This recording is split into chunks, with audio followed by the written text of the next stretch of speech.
In a testy exchange at Prime Minister's questions, Labour leader Keir Starmer fumed that crucial work on schools recommended way back in 2010 had yet to be carried out.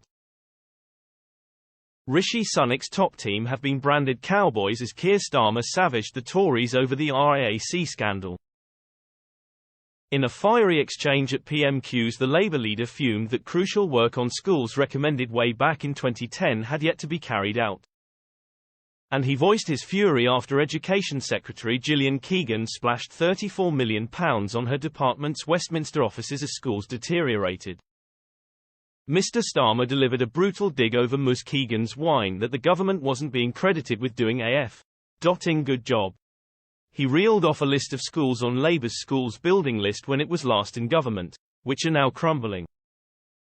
The opposition leader told MPs, "It's the sort of thing you expect from cowboy builders. Saying everyone else is wrong, everyone else is to blame, saying they've done an effing good job." And he continued, "In this case the cowboys are running the country." He said parents would be furious after Ms. Keegan signed off on £34 million to refurbish her department's Westminster school in spite of the desperate work needed to repair schools. Mr. Starmer said, can he explain to parents whose children aren't at school this week, why he thinks a blank cheque for a Tory minister's offices is a better use of money than stopping schools collapsing? He named Wood Green Academy in Sandwell, Carmel College in Darlington and Ferryhill School as having been identified by Labour as being in need of repair way back in 2010.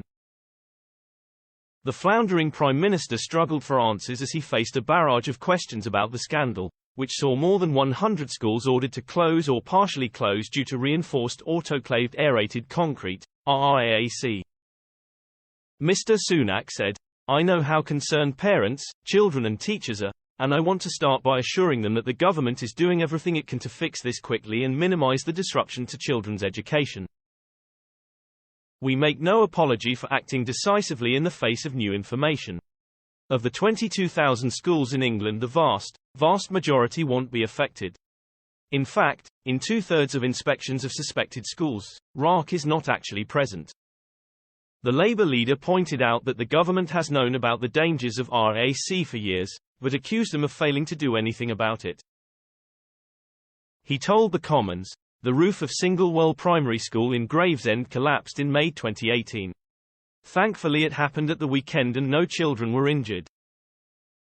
The concrete ceiling was deemed dangerous and liable to collapse, and everyone knew the problem existed in other schools.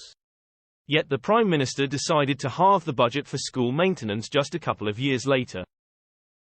Mr. Sunak wrongly accused his opponent of overlooking the issue, incorrectly claiming that crumbling schools weren't mentioned in a key speech about education in July.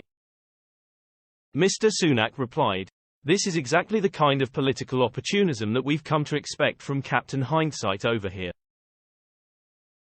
Before today H has never once raised this issue with me across this dispatch box. It wasn't even worthy of a single mention in his so-called landmark speech on education this summer. And if we'd listened to him, our kids would have been off school and locked down for longer." In reality, Mr. Starmer did mention crumbling schools, when he said, so for his Tory party to turn around afterwards and repay their sacrifice with nothing, to sit there twiddling their thumbs as teachers leave in their droves, school buildings start to crumble and absenteeism goes through the roof, that's shameful.